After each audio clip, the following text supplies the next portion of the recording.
Bonjour à tous, je me présente Aku, ce qui signifie blanc en japonais, ce qui fait référence à l'un des Ghibli. Mais ce n'est pas le sujet.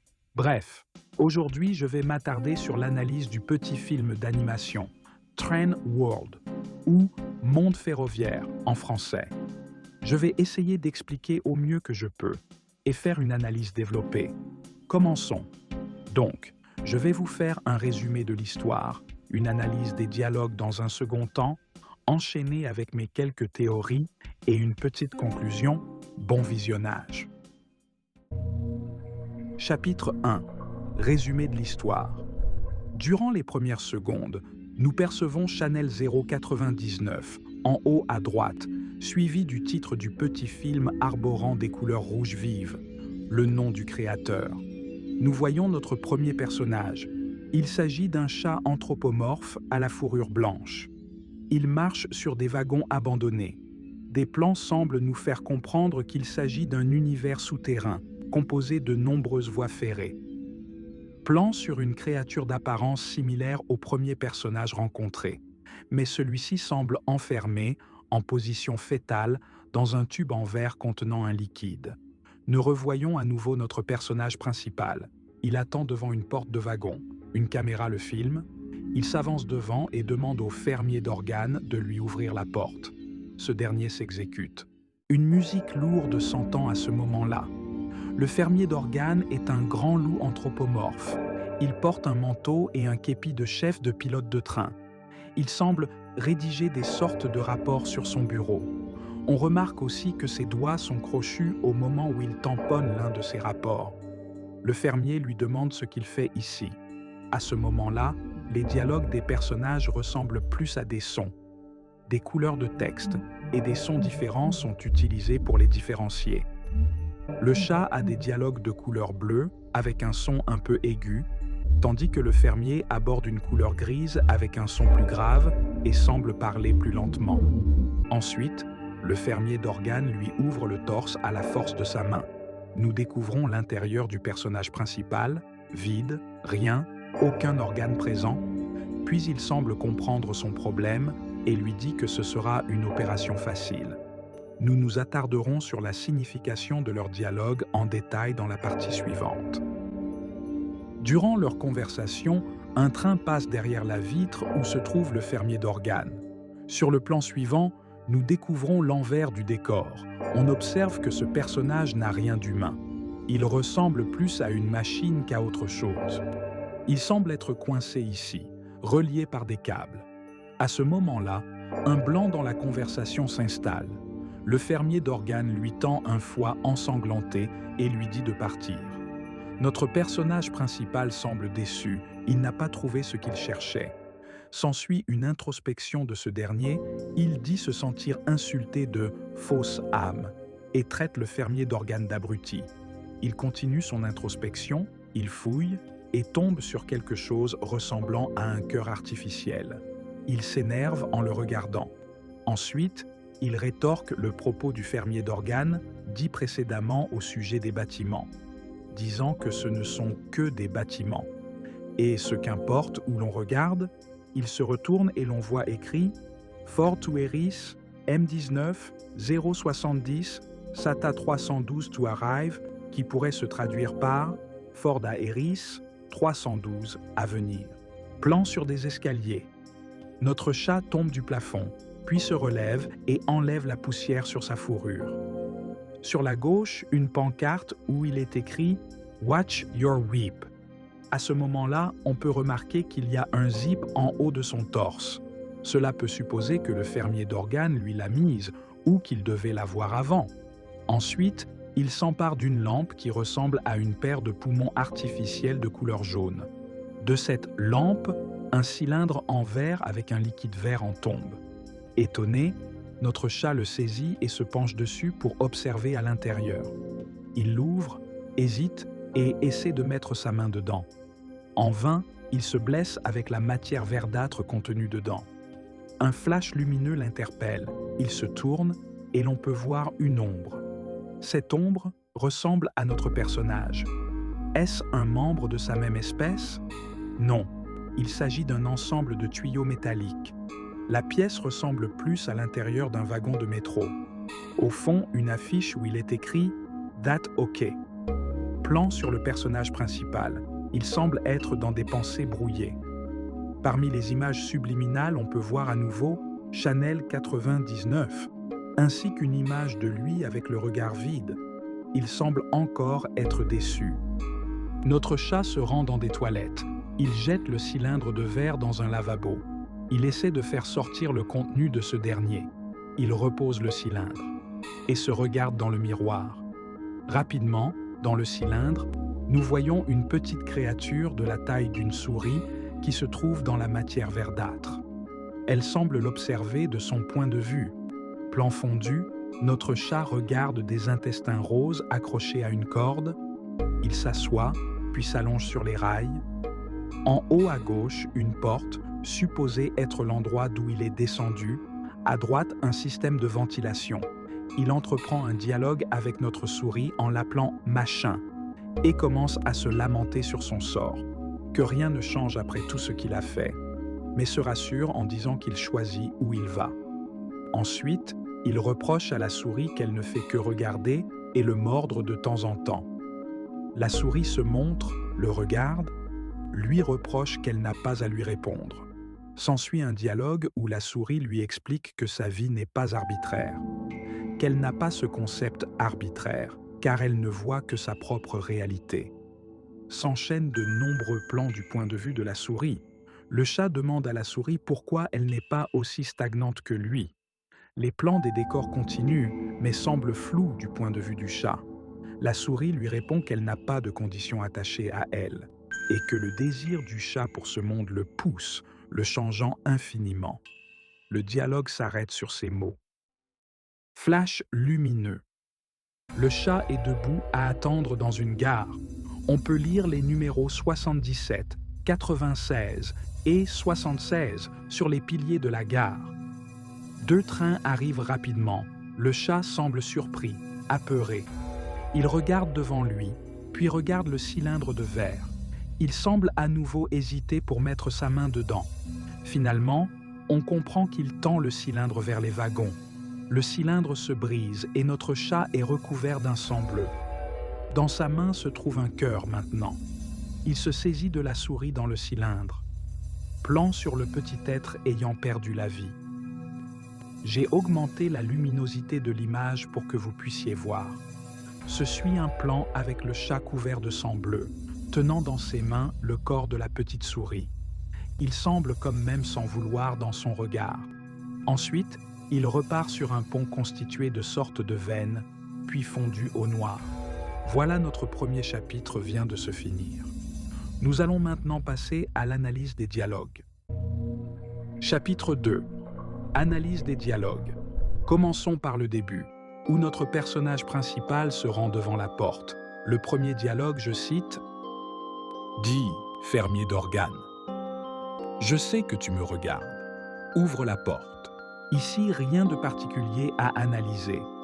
Nous allons plutôt nous intéresser au dialogue qui suit. Celui des premiers mots du fermier d'organes. Je cite « Un petit coup soutenant une tête pleine de dissolution sans fin. Vivre dans des bâtiments métalliques en pompage, des artères. Pourquoi es-tu ici ?» Commençons notre analyse sur ce que nous raconte le fermier d'organes. Un petit coup soutenant une tête pleine de dissolution sans fin. Un petit coup. Le cou est la jonction entre le corps et l'esprit, la tête. Il est mince, vulnérable, c'est une passerelle délicate entre la pensée et le corps. Ensuite, la phrase « Une tête pleine de dissolution sans fin ». Dissolution est une perte de forme, de cohérence, de stabilité mentale. La tête devient alors un contenant de chaos. On pense à une conscience, incapable de se fixer ou de trouver un sens. Cette image pourrait représenter l'état mental du chat, une entité intelligente mais à l'esprit rongé par l'absurde ou la déshumanisation du monde autour. Le petit coup évoque aussi le déséquilibre. Trop de pensées, pas assez d'ancrage. Vient ensuite une métaphore que je dirais biomécanique. Les bâtiments métalliques seraient supposés un habitat artificiel, froid, inhumain. Un environnement entièrement technologique, sans chaleur organique. Le terme En pompage fait référence à une fonction circulatoire. Cela évoque un organisme vivant. Les bâtiments ne sont plus de simples structures, mais des organismes supposés vivants. Les mots, des artères, seraient un prolongement de cette image corporelle. Au même titre que les voies de train, les tunnels seraient les artères de ces bâtiments. Ils vivraient donc dans un corps moitié machine, moitié vivant. Un espace qui imite le vivant, sans vraiment l'être. C'est une fusion de la biologie et de la technologie. On est dans un monde cyberorganique, où les lieux de vie sont comparés à des organismes vivants. Le personnage principal vit enfermé dans un système vivant qui n'est pas le sien, qui est pompé, régulé, vidé. Le « Pourquoi es-tu ici ?» serait une interruption du flot d'images symboliques par une question directe. Elle brise le rêve ou la métaphore, retour à l'essentiel. Elle pose le dilemme « Que fais-tu dans ce monde ? Pourquoi restes-tu dans cet environnement hostile, étranger ?» Elle peut être lue comme une vraie question existentielle. Ensuite vient la réponse du chat, je cite, « Insultes-tu tout le monde que tu rencontres ?» Ce langage lourd et abstrait du fermier véhicule une sensation de malaise au chat et de déshumanisation. Le chat réagit donc avec une question directe. La réponse est sur le ton de la défense. Le chat réagit à la froideur du fermier, avec une question qui n'est pas simplement une demande de clarification, mais plutôt qu'il semble irrité, voire un peu désabusé par la manière dont le fermier lui a parlé. Le chat pourrait être surpris par le jugement aussi direct du fermier. Il semble vouloir rompre la conversation en apportant un peu de réalisme. Il semble remettre en question l'attitude de ce dernier. La question du chat « Insultes-tu tout le monde que tu rencontres ?» est une réaction humaine de l'irritation face à l'hostilité du fermier. Le chat semble d'abord vouloir recentrer la conversation sur l'humain, voire sur le côté social de l'interaction. Cette réplique peut être vue comme une attaque sous forme de question. Le chat demande au fermier s'il insulte tout le monde, comme pour dire que ses propos sont inutiles. Par cette question, le chat cherche peut-être à humaniser la conversation ou à montrer que même dans un monde artificiel, il y a de la place pour de l'empathie et de la considération. Le chat fait probablement référence à un point plus fondamental. Pourquoi communiquer si c'est pour juger ainsi ? Pourquoi avoir ce regard aussi brutalement négatif sur l'autre ? Cela peut aussi être vu comme une remarque sur la société dans laquelle il vit. Est-ce que tout le monde dans cet univers est aussi désabusé et cynique que le fermier, à ce point de déshumanisation ? Il refuse de se soumettre à la froide logique du fermier. Il conteste le jugement du fermier, et dans une certaine mesure, cette réplique peut être vue comme une affirmation de sa propre humanité. Le fermier semble distant, il aborde des concepts de dissolution et de conditionnement. Le chat plus direct se recentre sur un aspect plus humain, l'interaction sociale elle-même et l'affrontement direct des émotions. Le fermier répond, je cite, « Je comprends. Nous sommes les mêmes. Une chirurgie facile. De cette façon, comment les fils sont-ils différents des veines alors que nous sommes des cerfs pathétiques dans ce monde ? Je dis que ton âme est fausse. » Analyse de la première ligne. Je comprends, nous sommes les mêmes. Cette phrase montre que le fermier prétend avoir saisi une vérité profonde sur la condition du chat. Cependant, il est important de noter que cette compréhension semble froide, distante et désincarnée, comme s'il comprenait l'humain d'un point de vue purement mécanique ou structural. Il établit un lien entre lui et le chat, mais ce lien n'est ni humain ni empathique. Il le voit comme une simple réduction biologique ou fonctionnelle. Nous partageons la même condition, celle de l'être vivant limité. Ensuite vient une chirurgie facile. Cela évoque une transformation physique. Cela peut faire référence à des interventions physiques sur le corps, mais aussi à des manipulations plus profondes. Le fermier semble indiquer que les individus sont à la portée d'une transformation superficielle. Dans ce monde, rien n'est permanent, pas même l'âme ou l'identité.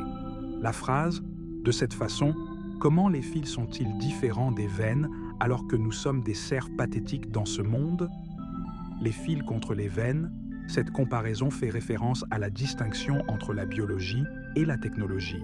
Les veines sont les conduits naturels du corps, tandis que les fils sont des éléments artificiels conçus par l'homme pour transporter de l'électricité ou des informations. Le fermier semble questionner la frontière floue entre le vivant et le non-vivant, entre le naturel et l'artificiel.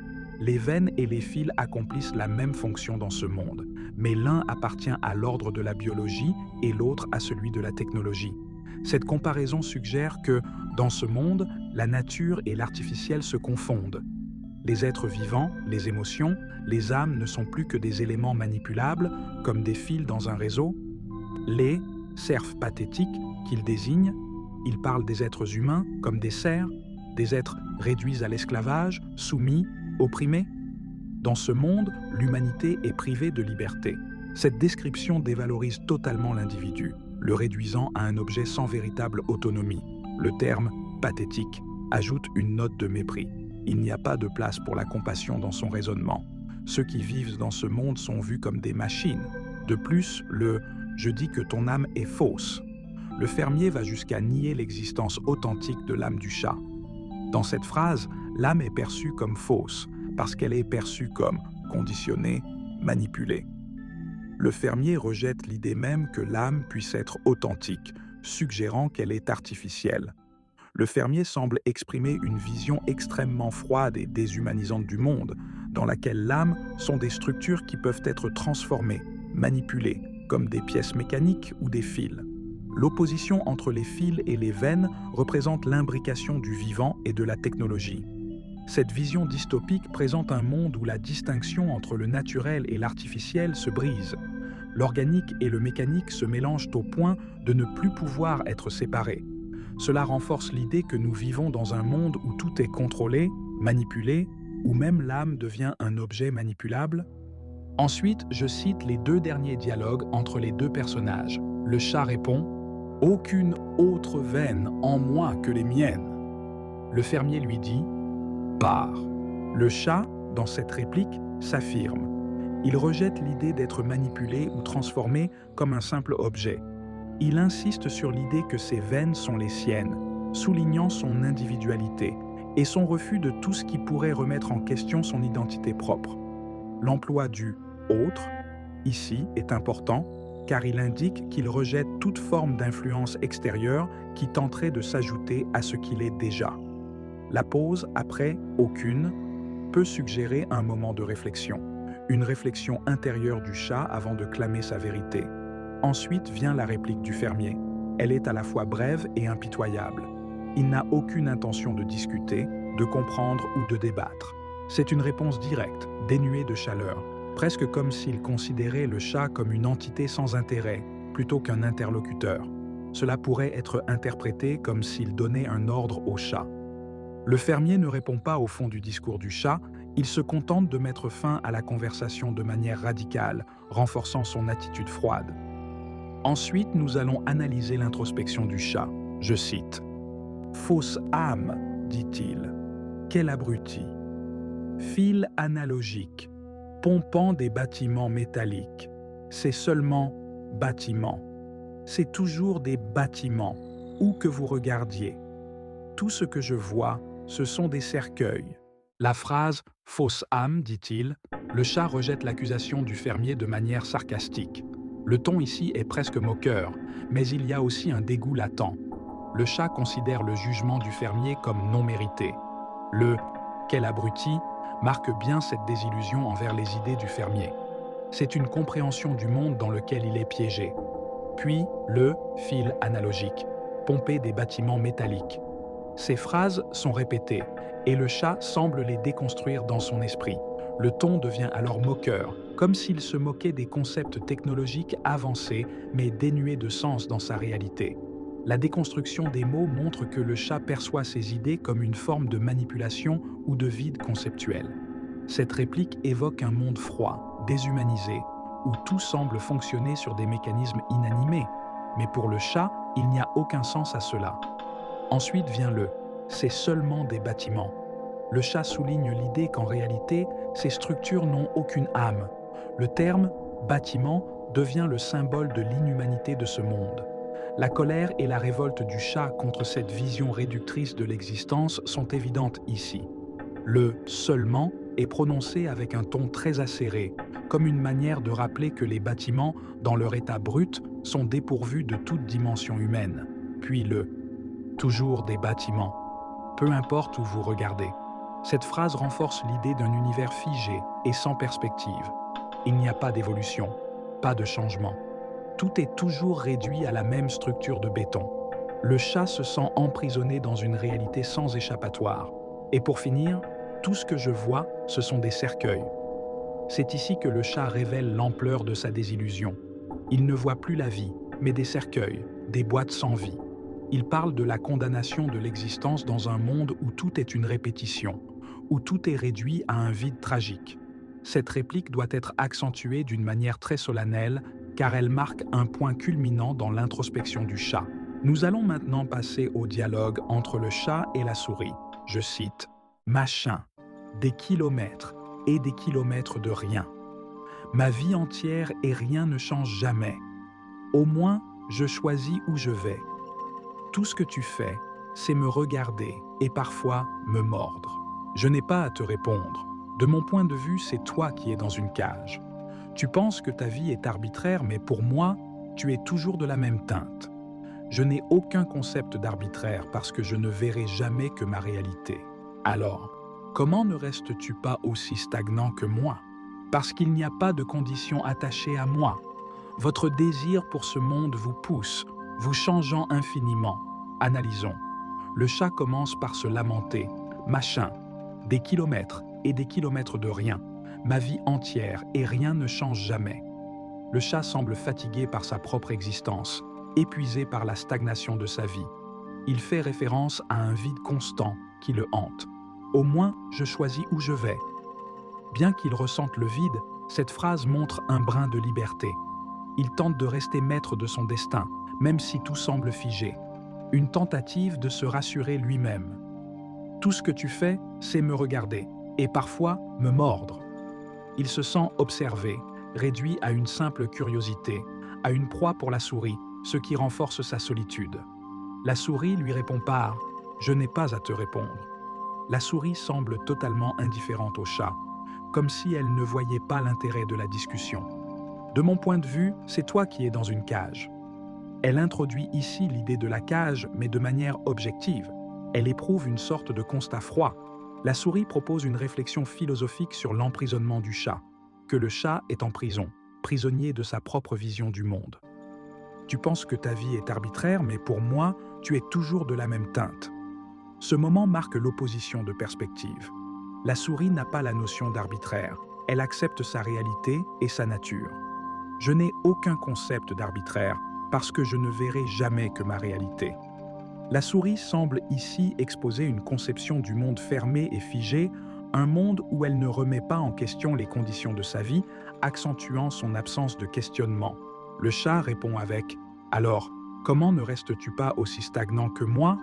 Le chat semble chercher une réponse, une solution au problème, comme s'il essayait de comprendre comment la souris échappe à cette condition figée.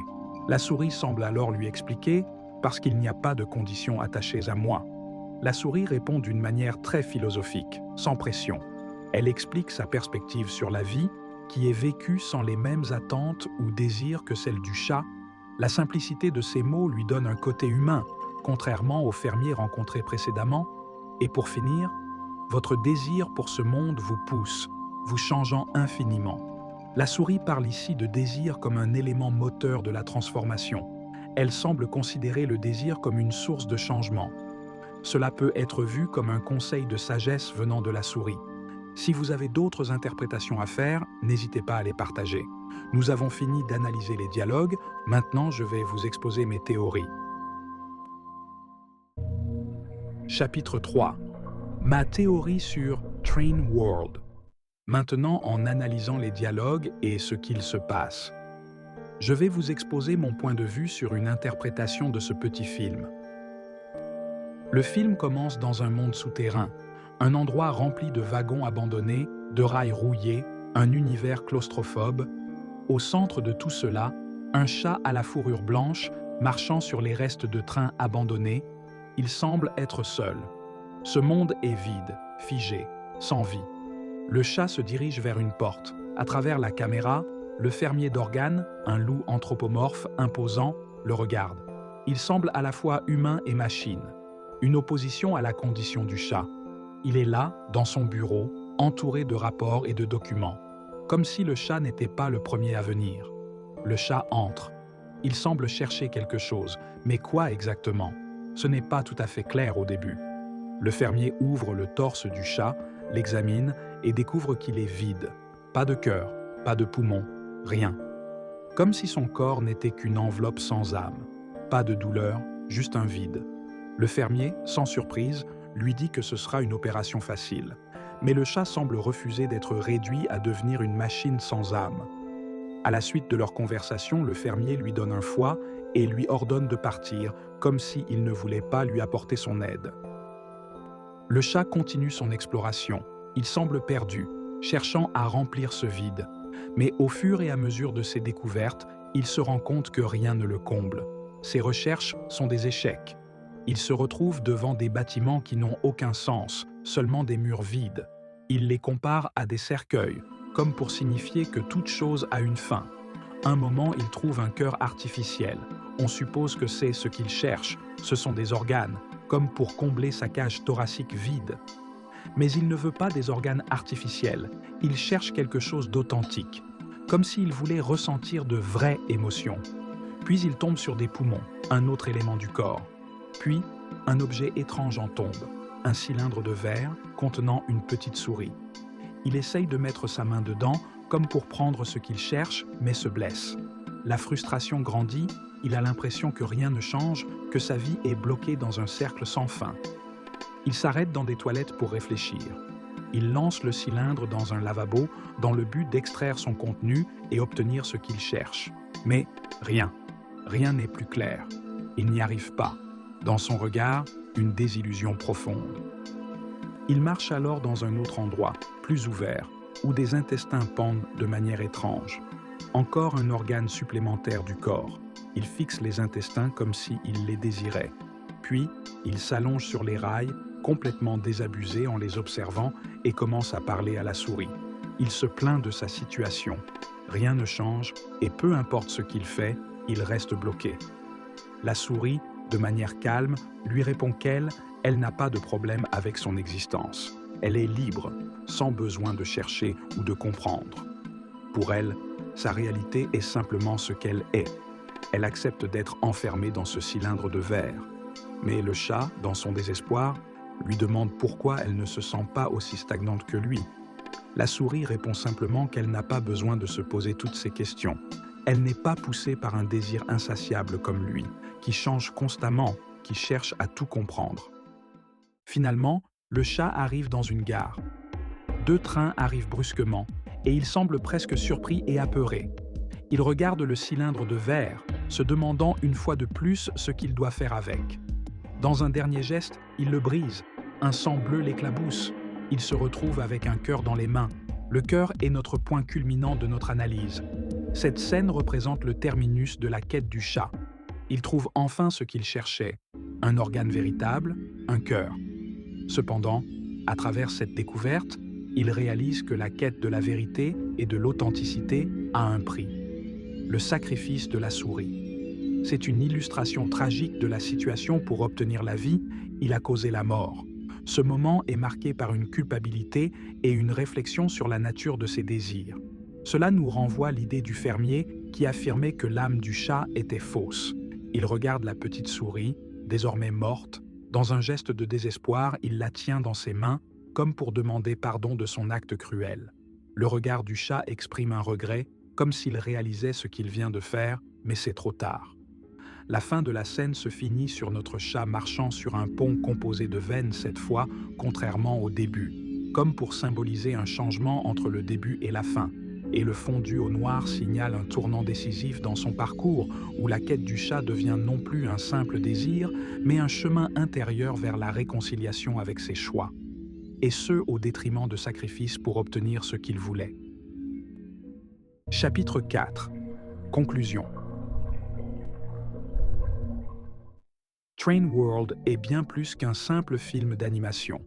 C'est un voyage dans un monde souterrain clos, où les personnages anthropomorphes errent à la recherche de ce qui les rend réels. Dès les premiers instants, l'ambiance pesante, les décors faits de wagons rouillés et de voix sans fin, posent les bases d'un univers étouffant, où tout semble artificiel et vide de sens. Le chat blanc, notre protagoniste, incarne cette quête d'identité. Un être creux, littéralement sans organes, qui cherche à se reconnecter à quelque chose de vivant, de vrai. Il passe d'un lieu à un autre, rencontre des figures énigmatiques comme le fermier d'organes, symbole de l'institution, du contrôle, voire de la résignation. Mais ce qu'il cherche ne se trouve pas dans les pièces détachées ou les organes de substitution. Ce sont des copies. C'est seulement à la toute fin, dans un acte mêlant violence, sacrifice et prise de conscience, qu'il obtient enfin ce cœur réel. Mais ce cœur ne lui est pas offert. Il est arraché au prix de la vie d'un autre, une petite créature qui, jusqu'ici, l'observait dans l'ombre. Ce cœur représente la vérité, mais aussi la culpabilité, le regret et la responsabilité. Le chat l'a obtenu, mais il doit maintenant vivre avec les conséquences de son acte. Son départ sur un pont de veine, après avoir été couvert de sang, illustre parfaitement cette transition. Il quitte un monde de faux semblants, de câbles et de structures métalliques pour entrer dans une réalité plus organique, plus humaine, mais aussi plus douloureuse. Il n'est plus vide, mais il n'est plus innocent non plus. Train World nous interroge sur ce que signifie être vivant dans un monde déshumanisé, où tout est fonctionnel, artificiel, mécanique. Il nous parle de désir, d'identité, de souffrance et surtout de choix. Le chat a choisi de ressentir, de se remplir, de devenir entier. Mais ce choix, comme tout ce qui est réel, a un prix. En fin de compte, le vrai organe, ce n'était pas seulement le cœur, c'était ce qui vient avec lui, la douleur, la perte, la responsabilité et peut-être quelque part l'espoir.